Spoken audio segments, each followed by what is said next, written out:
I know some people who really love them. I know some people even die by the jerkbait, but just never really been a favorite fishing technique for me. But I know these fish are out here eating on bait fish and bluegills. The bass is eating bluegills and crappies. The crappies and bluegills is eating shad and minnows. So I threw a jerkbait on just to see. I guarantee you I won't be using it too long. Like I say, it's not really one of my favorites. But if it's effective, believe me, I'll use it. I'll use whatever works.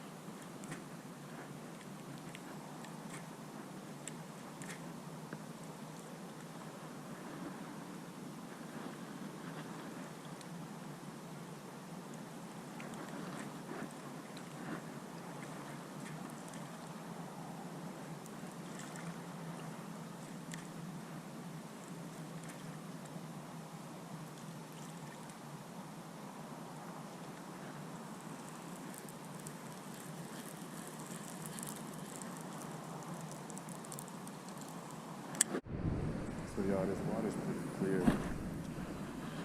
I'm gonna say the visibility gotta be like 5 feet, something like that. So, even though it's weird, you'll have different type of water. Like you'll have clear water, but it'll still have different stains to it. So it's still like a greenish, a dark greenish, or like a brownish, but it's not dirty brown. It's kind of weird. And you kind of get that color when you got algae still and stuff like that growing in it. So I'm just throwing basically a pretty natural color green pumpkin worm out there, because you don't want to go too outrageously bright or anything out of the norm when it's pretty clear and the visibility is great. You know, the bait, not really the bait fish, but the bait in general kind of resorts, and they change depending on what the water and the clarity is. So, you know, they're in there, they're trying not to be seen. They'll sit on something, they'll start catching colors of different structures like the algae and the sticks and the blooms, and they'll kind of veer towards those colors. So I'm just going natural water. If it was darker, I'd for sure throw a darker color, like a black, or, you know, black with red in it, or black and blue. So just natural water, natural bait, and that's what I'm doing. All I'm doing is just fishing the bank. Like I said, this spot is pretty open. There's not too many. Like, you'll hit something every now and then in the water. I put out a video, I think 2 videos ago, talking about how you pick on anything that's in an open lake. If it's pretty open and you find something and it's out in deep enough water, like, you don't want to be fishing on a bank and you're looking at a rock and but if you feel something where you can't see your bait in a lake that's pretty open, don't have a lot of stuff in it, you pick on it and you stay on it, and I guarantee you it's something either around it or sitting on it, and you should be able to get a strike. So keep that in mind. Let's keep fishing and see if we could pop something. Let's make it happen. Let's go.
bit.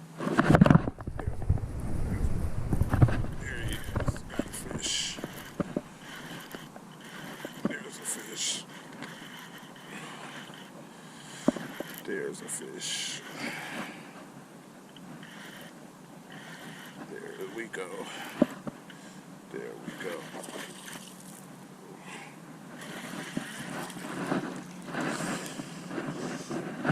There's a good one. There's a good one.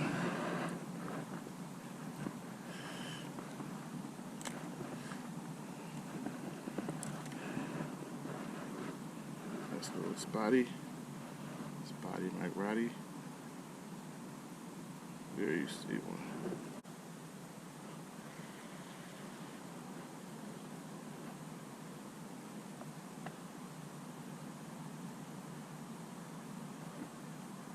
This water is much colder than I thought. I came out here trying to get a topwater bite, but yeah, that wasn't gonna happen with the, well, I probably could have got one, but the possibility and percentage went way down when I found out this water was a few degrees colder than I expected it to be. We didn't have, actually it was a hot day yesterday. I don't know. I'm not even gonna act like I know because I don't, but I came out here thinking yesterday was almost triple digits. It was 2 degrees away from triple digits. And with that, I'm like, the water should still be pretty warm throughout the night. Like the night wasn't gonna get too chilly, and it didn't. For some reason, the water cooled off big time, which kind of kept me from getting that topwater action I wanted today. But it's already a task trying to have another bite. Oh, missed it.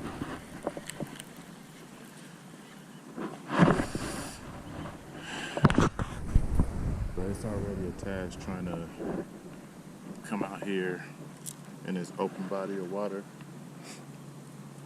and try to get a topwater bite. So if the temperature not right, you could just forget about it, honestly. And I think that's what it was. The temperature just didn't play in my favor, so nothing happened. I ain't even get a sniff on the topwater. So like I said, we're gonna keep throwing this natural color worm around and see if we can make up for lost time. Got me a little wind. See if we could get a topwater bite. The wind picked up a little bit. That's always a plus when you're going on top, as long as it's not too bad. I don't want y'all to think you're out there with white casts. The topwater's gonna be the trick, but if you get any movement, the water start moving. You know, it's kind of hard to get that topwater bite unless you're fishing around something like structure, you know, wood, docks.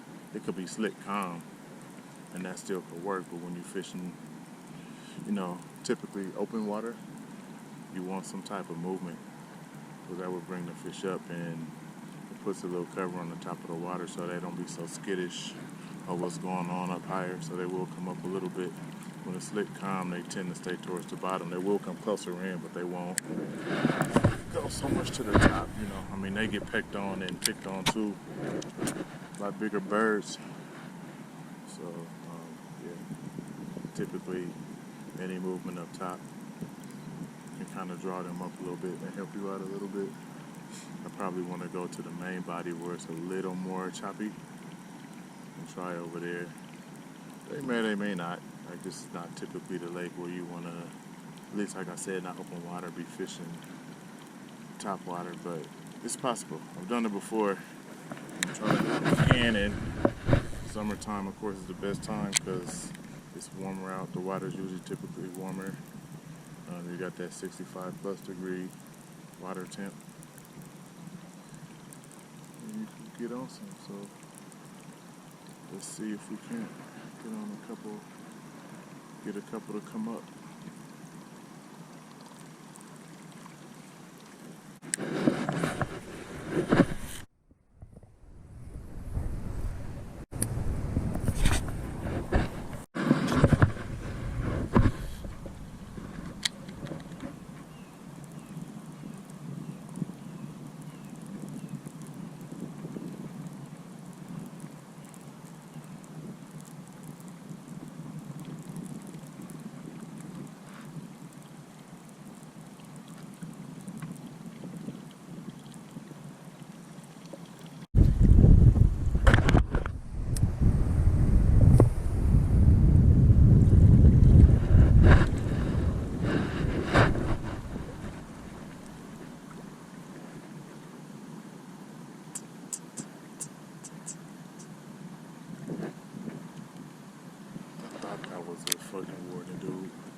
How you doing, boss? Good now? You must be good luck. Yeah.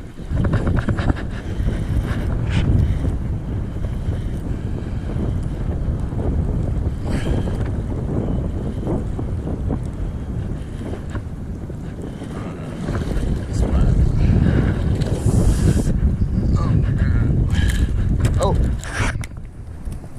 Whatever. As long as the camera got it.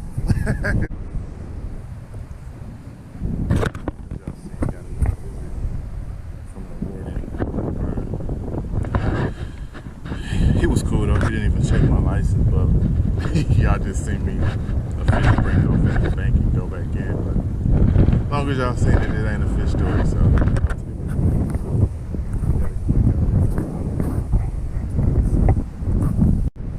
Alright, y'all, so we're gonna try this again and see if we can actually land the fish. Y'all seen me just snap off the other one.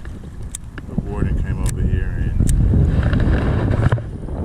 thought he was going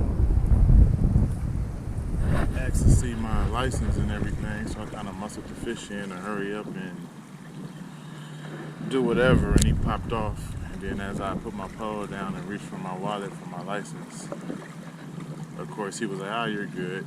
I wish you would have told me I was good before I lost the damn fish.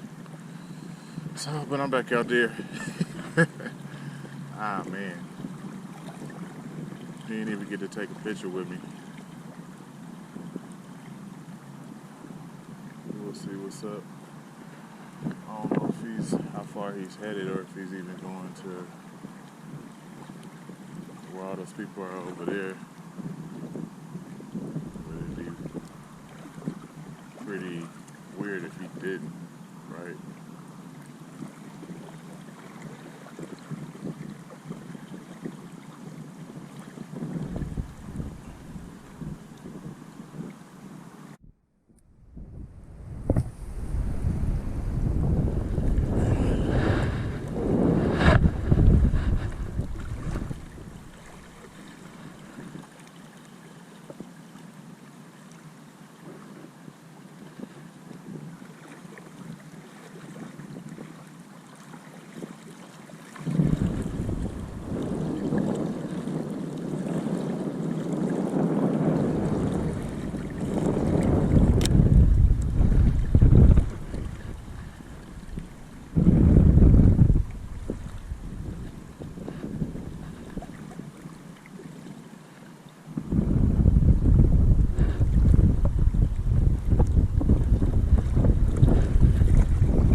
Where I wanted to go is over here, but it's a gentleman over here fishing, so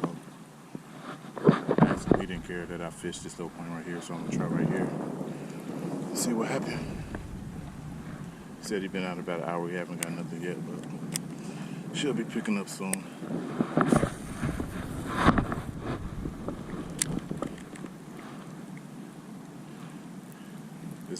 It's a bluff wall over there. I wanted to try throwing this whopper plopper by, but like I said, he pretty much got that spot sold up over there. So I'm gonna come out. You know how you have something tell you to use certain things. So I came out here with a jerkbait, thinking the jerkbait should be going crazy today. See if my intuition was right or not. Of course, the other side I didn't really get to use it. It's weird. This side of the lake is pretty steep. There's a lot of drop-offs over here. And on the other side, it tapers out. It gets shallow when it goes deep. But where it's deep at, you're really not hitting from the shore, so it's a lot more vegetation. And the jerkbait wasn't really going to happen on that side, so I didn't really throw it. Drop shot jigs and some Texas rig. And that's what was pretty much effective over there. But over here, a jerkbait should get it done. But we'll get out there, we'll toss them, and we'll see what it is. Just try to get it.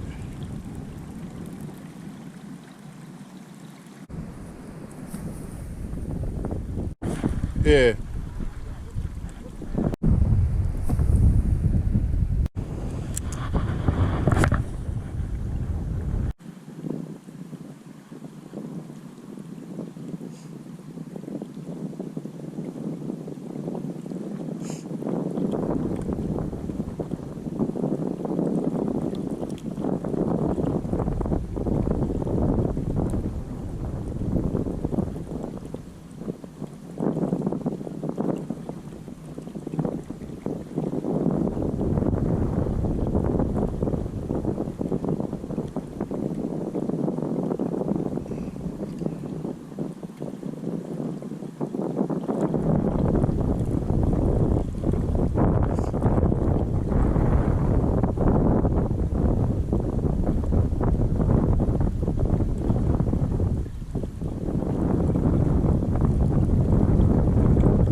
Be a little spot.